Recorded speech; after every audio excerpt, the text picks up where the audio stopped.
Câmara aprova, em primeiro turno, texto base da PEC, que amplia teto de gastos por um ano. Texto abre espaço para manter Bolsa Família de R$ 600 e reajustar salário mínimo acima da inflação. Presidente da Câmara, Arthur Lira, anunciou que segundo turno de votação será nesta quarta, 21.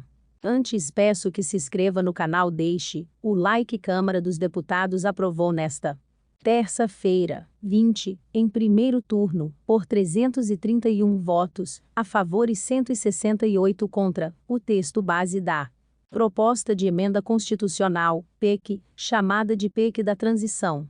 Os deputados votaram também 2 destaques, sugestões de alteração ao texto, um deles foi aprovado e o outro rejeitado, veja mais abaixo. Logo depois, o presidente da Câmara, Arthur Lira, anunciou que o último destaque e o segundo turno de votação acontecerão nesta quarta-feira, 21. O texto amplia o teto de gastos e, com isso, libera orçamento para que o governo eleito continue o pagamento de R$ 600 do Bolsa Família no ano que vem. Apesar de neste domingo, 18, o ministro do Supremo Tribunal Federal, STF, Gilmar Mendes, ter decidido que os recursos para bancar o Bolsa Família devem ficar fora do teto de gastos, regra fiscal que limita as despesas públicas, a proposta já foi aprovada no Senado, mas, durante a votação na Câmara, os deputados fizeram alterações em partes do projeto. Entre as mudanças, está a inclusão de uma regra que estabelece a redistribuição das emendas de relator. Nesta segunda-feira, 19, o Supremo considerou o mecanismo inconstitucional. Mudanças prazo antes. Prazo de vigência da PEC, para superar o teto de gastos era de 2 anos. Agora, PEC terá validade para apenas 1 ano. Orçamento secreto antes. As emendas de relator seriam designadas pelo relator do orçamento. Agora, o valor dessas emendas de relator será dividido entre emendas individuais, decididas pelos parlamentares, e impositivas e orçamento destinado a ministérios, analisadas pelo governo. Investimentos financeiros estrangeiros antes.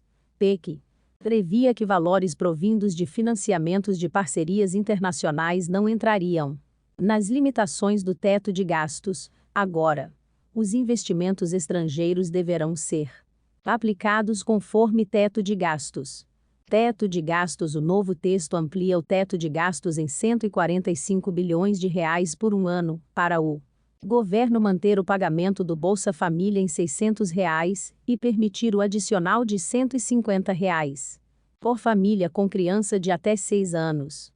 O teto de gastos é uma barreira fiscal que proíbe o governo de aumentar despesas acima do que foi gasto no ano anterior acrescido da inflação. A proposta também abre espaço fiscal para o governo recompor o orçamento de programas sociais, como farmácia popular, e conceder reajuste real, acima da inflação, ao salário mínimo. Orçamento secreto. Conforme a proposta aprovada, metade dos 19,4 bilhões de reais previstos para as emendas de relator em 2023, que ficaram popularmente conhecidas como orçamento secreto, serão remanejados para emendas individuais dos parlamentares e para o orçamento do governo. As emendas individuais dos parlamentares são impositivas, ou seja, os projetos para onde forem destinadas precisarão ser obrigatoriamente executados. Essa divisão foi viabilizada no texto com o aumento do percentual da receita corrente líquida vinculada às emendas individuais. Atualmente, esse limite é de 1,2%. O projeto aumenta para 2%. Deste percentual, 1,55% caberá às emendas de deputados e 0,55% caberá aos senadores. Outros 9,85 bilhões de reais serão destinados ao orçamento do governo, a quem caberá definir as áreas que receberão a verba. A redistribuição do dinheiro se deu depois que o STF decidiu tornar inconstitucional as emendas de relator, que ficaram conhecidas como orçamento secreto pela falta de transparência e pela disparidade na distribuição dos recursos. Em um ato, o relator geral do orçamento de cada ano podia encaminhar recursos para atender a demandas de senadores e deputados, sem que os nomes dos parlamentares sejam públicos. Prazo reduzido após um dia de negociações entre os parlamentares, a equipe do presidente eleito, Luiz Inácio Lula da Silva, aceitou reduzir a ampliação do teto de gastos para um ano. O prazo previsto inicialmente na PEC era de 2 anos. A redução do prazo foi a principal condição colocada por partidos de centro para votar favoravelmente à PEC. Na prática, isso obriga o governo a negociar novamente com os parlamentares em 2023, se quiser ampliar o teto ou tirar despesas da regra. Outros pontos a PEC também estabelece prazo até o fim de agosto para o governo Lula enviar ao Congresso um novo regime fiscal em substituição ao teto de gastos. A mudança poderá ser sugerida via projeto de lei complementar, que exige quórum menor do que uma PEC para aprovação permissão do uso de até 23 bilhões de reais em investimentos já neste ano fora do teto de gastos.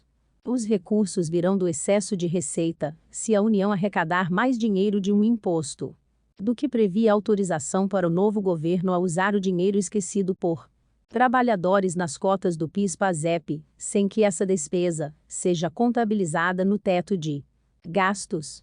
De acordo com a Caixa Econômica, 24 bilhões de reais em cotas do PIS/PASEP estão disponíveis para mais de 10 milhões de pessoas. Esse dinheiro poderia ser usado pelo governo para investimentos, conforme a PEC. A PEC também retira das limitações do teto de gastos as doações para projetos socioambientais e relacionados às mudanças climáticas, as doações recebidas por universidades federais, a transferência de recursos dos estados para a União executar obras e serviços de engenharia, os valores referentes ao auxílio gás, apenas para o próximo ano. O texto garante também, até 2026, o limite de pagamento anual dos precatórios, dívidas da União reconhecidas pela Justiça em decisões das quais não cabem mais recursos. E muda o cálculo do valor que deverá ser pago. Destaques nesta terça, 20, ainda foram votados 2 destaques, sugestões de alteração do texto, complementares à PEC. O Partido Liberal, PL, propôs que fosse retirada a expressão que permitia à equipe de transição sugerir emendas ao orçamento de 2023. A sugestão foi aprovada por 393 votos. O outro destaque foi apresentado pelo Republicanos e pretendia suprimir o dispositivo que prorrogava de 2023 para 2024 a regra que permite ao governo usar livremente 30% das receitas de contribuições sociais. A sugestão foi reprovada por 326 votos. A sugestão do Partido Novo, que tenta retirar o trecho da PEC, que extinguiria o teto de gastos após Congresso aprova aumento de salário para presidente, ministros e parlamentares de acordo com o projeto aprovado na Câmara e no Senado. Em 4 anos, o reajuste será de 37,32% a 50%, dependendo do cargo. O Congresso Nacional aprovou nesta terça-feira, 20, o aumento dos salários do presidente, do vice, ministros e parlamentares. Antes da matéria peço que se inscreva no canal, deixe o like para mais notícias. Em 4 anos, o reajuste será de 37,32% a 50%, dependendo do cargo, e o salário vai chegar a R$ 46,366 mil. O aumento será dividido em 4 parcelas. Na primeira, a partir de 1º de janeiro, o reajuste vai igualar os salários atuais de parlamentares, presidente e vice-ministros de Estado aos salários dos ministros do Supremo Tribunal Federal, que são de R$ 39,293 mil de acordo com a justificativa do projeto. O objetivo é manter o equilíbrio remuneratório entre as autoridades máximas dos poderes da República. O último aumento para presidente, vice, ministros e parlamentares foi em 2014.